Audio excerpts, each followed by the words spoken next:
حضرت عمر فاروق رضی اللہ تعالیٰ عنہ کی روایت ہے کہ نبی کریم علیہ الصلوۃ والسلام ایک دن صبح کی نماز پڑھ کے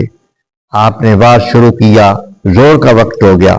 زور کی پڑھ کر پھر آپ کھڑے ہو کے آپ نے خطبہ شروع کیا، عصر کا وقت ہو گیا، مغرب تک آپ نے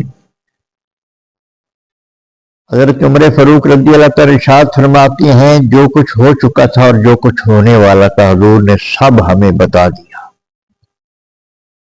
یہ روایت بھی بخاری کی ہے، کسی عام کی نہیں ہے، سب کچھ ہمیں بتا دیا۔ آپ نے ارشاد حضرت عمر فرماتے ہیں کہ ہم میں سے سب سے بڑا عالم وہ ہے جس نے حضور کا وہ خطبہ یاد کر لیا۔